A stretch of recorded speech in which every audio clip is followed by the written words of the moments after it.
राम जी की सेना चली, राम जी की सेना चली, रावण को जीतने चली, राम जी की सेना चली। वानर भालू जोश में नाचे, आगे है बजरंग बली, राम जी की सेना चली, राम जी की सेना चली।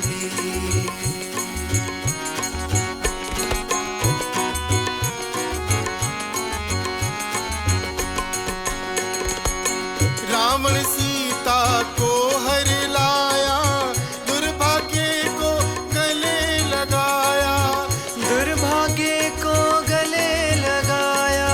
मौत अब है आगे खड़ी, मौत अब है आगे खड़ी, मेरे राम जी की सेना चली, राम जी की सेना चली, रावण को जीतने चली, राम जी की सेना चली, राम जी की सेना चली। राम लक्ष्मण जानकी जय बोलो हनुमान की, राम लक्ष्मण जानकी जय बोलो हनुमान की। माँ भारती को प्रणाम, हिसाली वाली मैया के चरणों में प्रणाम और पावन चिंतन धारा आश्रम की ओर से सभी को जय श्री राम। राम जी की सेना चल दी है, यानी कि अब बारी है युद्ध कांड की। शत्रु तो हर संभव चाल चलता ही है, पर युद्ध में विजयी वही होता है जो बुद्धि, बल, पराक्रम, धैर्य, उत्साह और धर्म का साथ नहीं छोड़ता। यह कांड इसी सत्य को उद्घाटित करता है। तो हम सब भी बनते हैं श्री राम की सेना के सैनिक और सुनते हैं युद्ध कांड। ओम श्री गणेशाय नमः। ओम श्री सरस्वते नमः। ओम श्री हनुमते नमः। ओम श्री गुरुवे नमः। श्री सियावर राम शरणागतम्। श्री सीताराम चंद्राभ्याम नमः। श्रीमद् वाल्मीकि रामायण युद्ध कांड 37वां सर्ग। विभीषण का श्री राम से रावण द्वारा किए गए लंका की रक्षा के प्रबंध का वर्णन तथा श्री राम द्वारा लंका के विभिन्न द्वारों पर आक्रमण करने के लिए अपने सेनापतियों की नियुक्ति। शत्रु के देश में पहुंचे हुए नर राज श्री राम, सुमित्रा कुमार लक्ष्मण, वानर राज सुग्रीव, वायुपुत्र हनुमान, ऋक्षराज जाम्बवान, राक्षस विभीषण, वाली पुत्र अंगद, शरभ, बंधु बांधवों सहित सुषेण, मैंद, द्विविद, गज, गवाक्ष, कुमुद, नल और पनस, ये सब आपस में मिलकर विचार करने लगे। यही वह लंकापुरी दिखाई देती है जिसका पालन रावण करता है। असुर, नाग और गंधर्वों सहित संपूर्ण देवताओं के लिए भी इस पर विजय पाना अत्यंत कठिन है। राक्षस राज रावण इस पुरी में सदा निवास करता है। अब आप लोग इस पर विजय पाने के उपायों का निर्णय करने के लिए परस्पर विचार करें। उन सब के इस प्रकार कहने पर रावण के छोटे भाई विभीषण ने संस्कार युक्त पद और प्रचुर अर्थ से भरी हुई वाणी में कहा, मेरे मंत्री अनल, पनस, संपाति और प्रमति ये चारों लंकापुरी में जाकर फिर यहाँ लौट आए हैं। ये सब लोग पक्षी का रूप धारण करके शत्रु की सेना में गए थे और वहां जो व्यवस्था की गई है उसे अपनी आंखों देखकर फिर यहां उपस्थित हुए हैं। श्री राम, इन्होंने दुरात्मा रावण के द्वारा किए गए नगर रक्षा के प्रबंध का जैसा वर्णन किया है उसे मैं ठीक ठीक बताता हूं, आप वह सब मुझसे सुनिए। सेना सहित प्रहस्त नगर के पूर्व द्वार का आश्रय लेकर खड़ा है। महापराक्रमी महापार्श्व और महोदर दक्षिण द्वार पर खड़े हैं। बहुसंख्यक राक्षसों से घिरा हुआ इंद्रजित नगर के पश्चिम द्वार पर खड़ा है। उसके साथी राक्षस पट्टिश, खड्ग, धनुष, शूल और मुदगर आदि अस्त्र शस्त्र हाथों में लिए हुए हैं। नाना प्रकार के आयुध धारण करने वाले शूरवीरों से घिरा हुआ वह रावण कुमार पश्चिम द्वार की रक्षा के लिए डटा है। स्वयं मंत्र वेत्ता रावण शुक, सारण आदि कई सहस्त्र शस्त्रधारी राक्षसों के साथ नगर के उत्तर द्वार पर सावधानी के साथ खड़ा है। वह मन ही मन अत्यंत उद्विग्न जान पड़ता है। विरूपाक्ष शूल, खड्ग और धनुष धारण करने वाली विशाल राक्षस सेना के साथ नगर के बीच की छावनी पर खड़ा है। इस प्रकार मेरे सारे मंत्री लंका में विभिन्न स्थानों पर नियुक्त हुई इन सेनाओं का निरीक्षण करके फिर शीघ्र यहाँ लौटे हैं। रावण की सेना में 10,000 हाथी, 10,000 रथ, 20,000 घोड़े और 1 करोड़ से भी ऊपर पैदल राक्षस हैं। वे सभी बड़े वीर, बल पराक्रम से संपन्न और युद्ध में आतताई हैं। ये सभी निशाचर राक्षस राज रावण को सदा ही प्रिय हैं। प्रजानाथ, इनमें से एक एक राक्षस के पास युद्ध के लिए 10-10 लाख का परिवार उपस्थित है।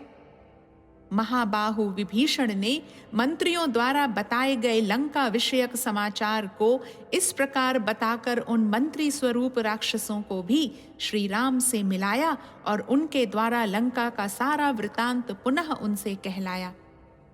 तदनंतर रावण के छोटे भाई श्रीमान विभीषण ने कमल नयन श्री राम से उनका प्रिय करने के लिए स्वयं भी यह उत्तम बात कही। श्री राम, जब रावण ने कुबेर के साथ युद्ध किया था उस समय 60 लाख राक्षस उसके साथ गए थे। वे सब के सब बल, पराक्रम, तेज, धैर्य की अधिकता और दर्प की दृष्टि से दुरात्मा रावण के ही समान थे। मैंने जो रावण की शक्ति का वर्णन किया है, इसको लेकर न तो आपको अपने मन में दीनता लानी चाहिए और न मुझ पर रोष ही करना चाहिए। मैं आपको डराता नहीं, शत्रु के प्रति आपके क्रोध को उभार रहा हूं, क्योंकि आप अपने बल पराक्रम द्वारा देवताओं का भी दमन करने में समर्थ हैं। इसलिए आप इस वानर सेना का व्यूह बनाकर ही विशाल चतुरंगिणी सेना से घिरे हुए रावण का विनाश कर सकेंगे। विभीषण के ऐसी बात कहने पर भगवान श्री राम ने शत्रुओं को परास्त करने के लिए इस प्रकार कहा। बहुसंख्यक वानरों से घिरे हुए कपिश्रेष्ठ नील पूर्व द्वार पर जाकर प्रहस्त का सामना करें। विशाल वाहिनी से युक्त वाली कुमार अंगद दक्षिण द्वार पर स्थित हो महापार्श्व और महोदर के कार्य में बाधा दें। पवन कुमार हनुमान अप्रमेय आत्मबल से संपन्न हैं। ये बहुत से वानरों के साथ लंका के पश्चिम फाटक में प्रवेश करें। दैत्यों, दानव समूहों तथा महात्मा ऋषियों का अपकार करना ही जिसे प्रिय लगता है, जिसका स्वभाव क्षुद्र है, जो वरदान की शक्ति से संपन्न है और प्रजाजनों को संताप देता हुआ संपूर्ण लोकों में घूमता रहता है, उस राक्षस राज रावण के वध का दृढ़ निश्चय लेकर मैं स्वयं ही सुमित्रा कुमार लक्ष्मण के साथ नगर के उत्तर फाटक पर आक्रमण करके उसके भीतर प्रवेश करूंगा, जहां सेना सहित रावण विद्यमान है। बलवान वानर राज सुग्रीव, रीछों के पराक्रमी राजा जाम्बवान तथा राक्षस राज रावण के छोटे भाई विभीषण, ये लोग नगर के बीच के मोर्चे पर आक्रमण करें। वानरों को युद्ध में मनुष्य का रूप नहीं धारण करना चाहिए। इस युद्ध में वानरों की सेना का हमारे लिए यही संकेत या चिन्ह होगा। इस स्वजन वर्ग में वानर ही हमारे चिन्ह होंगे। केवल हम 7 व्यक्ति ही मनुष्य रूप में रहकर शत्रुओं के साथ युद्ध करेंगे। मैं अपने महातेजस्वी भाई लक्ष्मण के साथ रहूंगा और ये मेरे मित्र विभीषण अपने 4 मंत्रियों के साथ 5वें होंगे। इस प्रकार हम 7 व्यक्ति मनुष्य रूप में रहकर युद्ध करेंगे। अपने विजय रूपी प्रयोजन की सिद्धि के लिए विभीषण से ऐसा कहकर बुद्धिमान भगवान श्री राम ने सुवेल पर्वत पर चढ़ने का विचार किया। सुवेल पर्वत का तट प्रांत बड़ा ही रमणीय था। उसे देखकर उन्हें बड़ी प्रसन्नता हुई। तदनंतर महामना महात्मा श्री राम अपनी विशाल सेना के द्वारा वहां की सारी पृथ्वी को आच्छादित करके शत्रुवध का निश्चय किए बड़े हर्ष और उत्साह से लंका की ओर चले। इस प्रकार श्री वाल्मीकि निर्मित आर्ष रामायण आदि काव्य के युद्ध कांड में 37वां सर्ग पूरा हुआ। रामो राजमणिः सदा विजयते, रामं रमेशं भजे, रामेणाभिहता निशाचरचमू, रामाय तस्मै नमः। 38वां सर्ग। श्री राम का प्रमुख वानरों के साथ सुवेल पर्वत पर चढ़कर वहां रात में निवास करना। सुवेल पर्वत पर चढ़ने का विचार करके जिनके पीछे लक्ष्मण जी चल रहे थे, वे भगवान श्री राम सुग्रीव से और धर्म के ज्ञाता, मंत्र वेत्ता, विधिज्ञ एवं अनुरागी निशाचर विभीषण से भी उत्तम एवं मधुर वाणी में बोले, मित्रों, यह पर्वत राज सुवेल सैकड़ों धातुओं से भली भांति भरा हुआ है। हम सब लोग इस पर चढ़ें और आज की इस रात में यहीं निवास करें। यहाँ से हम लोग उस राक्षस के निवास भूत लंकापुरी का भी अवलोकन करेंगे, जिस दुरात्मा ने अपनी मृत्यु के लिए ही मेरी भार्या का अपहरण किया है, जिसने न तो धर्म को जाना है, न सदाचार को ही कुछ समझा है और न कुल का ही विचार किया है। केवल राक्षसोचित नीच बुद्धि के कारण ही वह निंदित कर्म किया है। उस नीच राक्षस का नाम लेते ही उस पर मेरा रोष जाग उठता है। केवल उसी अधम निशाचर के अपराध से मैं समस्त राक्षसों का वध देखूंगा। काल के पाश में बंधा हुआ एक ही पुरुष पाप करता है, किंतु उस नीच के अपने ही दोष से सारा कुल नष्ट हो जाता है। इस प्रकार चिंतन करते हुए ही श्री राम रावण के प्रति कुपित हो विचित्र शिखर वाले सुवेल पर्वत पर निवास करने के लिए चढ़ गए। उनके पीछे लक्ष्मण भी महान पराक्रम में तत्पर एवं एकाग्र चित्त हो धनुष बाण लिए हुए उस पर्वत पर आरूढ़ हो गए। तत्पश्चात सुग्रीव, मंत्रियों सहित विभीषण, हनुमान, अंगद, नील, मैंद, द्विविद, गज, गवाक्ष, गवय, शरभ, गंधमादन, पनस, कुमुद, हर, यूथपति रंभ, जाम्बवान, सुषेण, महामति ऋषभ, महातेजस्वी दुर्मुख तथा कपिवर शतवली, ये और दूसरे भी बहुत से शीघ्रगामी वानर जो वायु के समान वेग से चलने वाले तथा पर्वतों पर ही विचरने वाले थे, उस सुवेल गिरी पर चढ़ गए।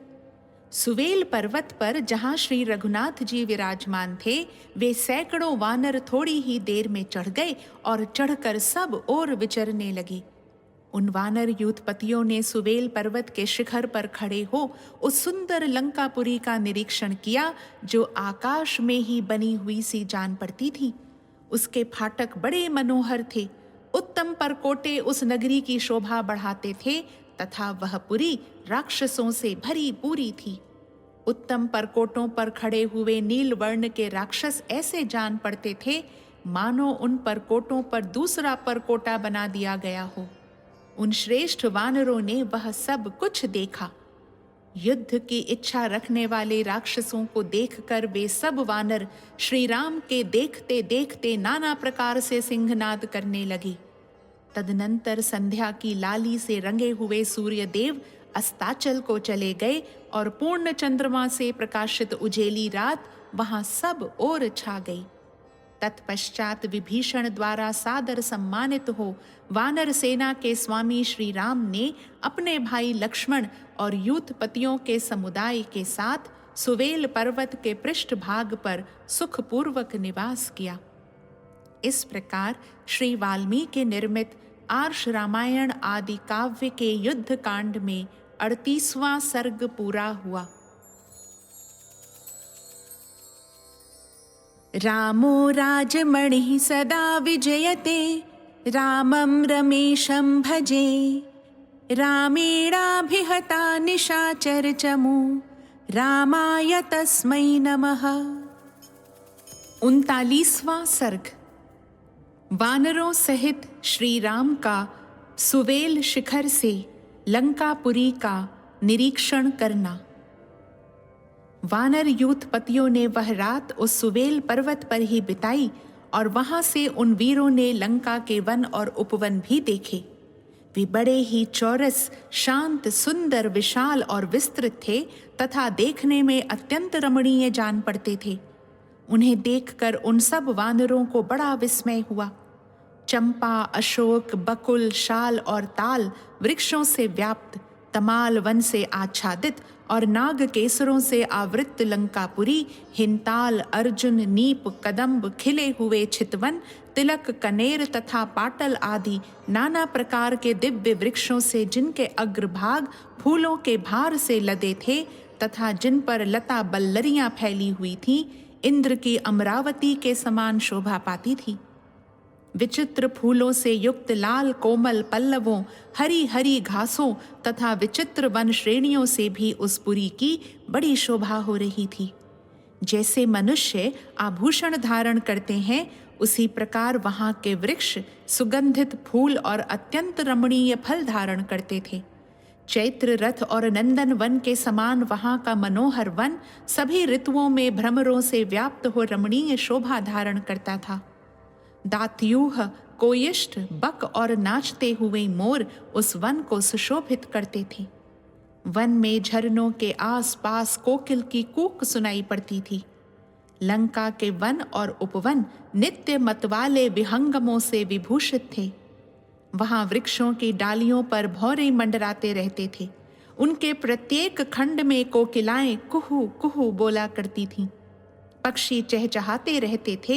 भृंगराज के गीत मुखरित होते थे। कुरर के शब्द गूंजा करते थे। कोणाकल के कलरव होते रहते थे तथा सारसों की स्वर लहरी सब ओर छाई रहती थी। कुछ वानर वीर उन वनों और उपवनों में घुस गए।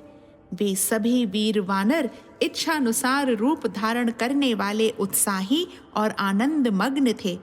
उन महातेजस्वी वानरों के वहां प्रवेश करते ही फूलों के संसर्ग से सुगंधित तथा घ्राणेन्द्रिय को सुख देने वाली मंद वायु चलने लगी। दूसरे बहुत से यूथपति उन वानर वीरों के समूह से निकलकर सुग्रीव की आज्ञा ले ध्वजा पताकाओं से अलंकृत लंकापुरी में गए। गर्जने वाले लोगों में से श्रेष्ठ वे वानर वीर अपने सिंहनाद से पक्षियों को डराते, मृगों और हाथियों के हर्ष छीनते तथा लंका को कंपित करते हुए आगे बढ़ रहे थे। वे महान वेगशाली वानर पृथ्वी को जब चरणों से दबाते थे, उस समय उनके पैरों से उठी हुई धूल सहसा ऊपर को उड़ जाती थी।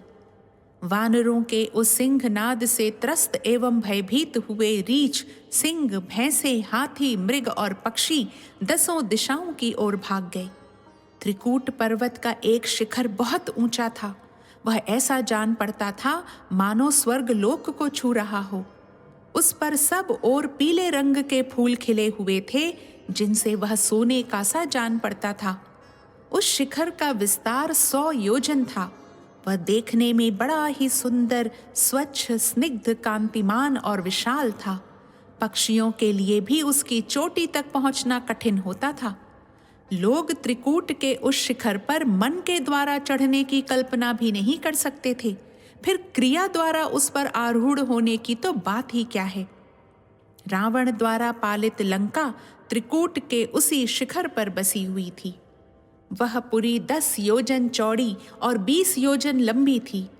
सफेद बादलों के समान ऊंचे ऊंचे गोपुर तथा सोने और चांदी के परकोटे उसकी शोभा बढ़ाते थे। जैसे ग्रीष्म के अनंत काल वर्षा ऋतु में घनीभूत बादल आकाश की शोभा बढ़ाते हैं, उसी प्रकार प्रासादों और विमानों से लंकापुरी अत्यंत सुशोभित हो रही थी। उस पुरी में सहस्त्र खंभों से अलंकृत एक चैत्य प्रासाद था, जो कैलाश शिखर के समान दिखाई देता था। वह आकाश को मापता हुआ सा जान पड़ता था। राक्षस राज रावण का वह चैत्य प्रासाद लंकापुरी का आभूषण था। कई 100 राक्षस रक्षा के सभी साधनों से संपन्न होकर प्रतिदिन उसकी रक्षा करते थे। इस प्रकार वह पुरी बड़ी ही मनोहर सुवर्णमयी अनेकानेक पर्वतों से अलंकृत, नाना प्रकार के विचित्र धातुओं से चित्रित और अनेक उद्यानों से सुशोभित थी। भांति भांति के विहंगम वहां अपनी मधुर बोली बोल रहे थे। नाना प्रकार के मृग आदि पशु उसका सेवन करते थे। अनेक प्रकार के फूलों की संपत्ति से वह संपन्न थी और विविध प्रकार के आकार वाले राक्षस वहां निवास करते थे। धन धान्य से संपन्न तथा संपूर्ण मनोवांछित वस्तुओं से भरी पूरी उस रावणपुरी को लक्ष्मण के बड़े भाई लक्ष्मीवान श्री राम ने वानरों के साथ देखा। बड़े बड़े महलों से सघन बसी हुई उस स्वर्ग तुल्य नगरी को देखकर पराक्रमी श्री राम बड़े विस्मित हुए। इस प्रकार अपनी विशाल सेना के साथ श्री रघुनाथ जी ने अनेक प्रकार के रत्नों से पूर्ण, तरह तरह की रचनाओं से सुसज्जित, ऊंचे ऊंचे महलों की पंक्ति से अलंकृत और बड़े बड़े यंत्रों से युक्त मजबूत किवाड़ों वाली वह अद्भुत पुरी देखी। इस प्रकार श्री वाल्मीकि निर्मित आर्ष रामायण आदि काव्य के युद्ध कांड में 39वां सर्ग पूरा हुआ। रामो राजमणिः सदा विजयते, रामं रमेशं भजे, रामेणाभिहता निशाचर चमू, रामाय तस्मै नमः। 40वां सर्ग सुग्रीव और रावण का मल्ल युद्ध। तदनंतर वानर यूथों से युक्त सुग्रीव सहित श्री राम सुवेल पर्वत के सबसे ऊंचे शिखर पर चढ़े, जिसका विस्तार 2 योजन का था। वहां 2 घड़ी ठहरकर 10 दिशाओं की ओर दृष्टिपात करते हुए श्री राम ने त्रिकूट पर्वत के रमणीय शिखर पर सुंदर ढंग से बसी हुई विश्वकर्मा द्वारा निर्मित लंकापुरी को देखा, जो मनोहर काननों से सुशोभित थी।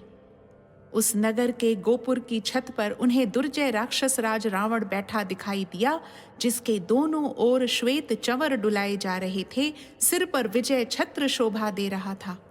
रावण का सारा शरीर रक्त चंदन से चर्चित था। उसके अंग लाल रंग के आभूषणों से विभूषित थे। वह काले मेघ के समान जान पड़ता था। उसके वस्त्रों पर सोने के काम किए गए थे। ऐरावत हाथी के दांतों के अग्रभाग से आहत होने के कारण उसके वक्ष स्थल में आघात चिन्ह बन गया था।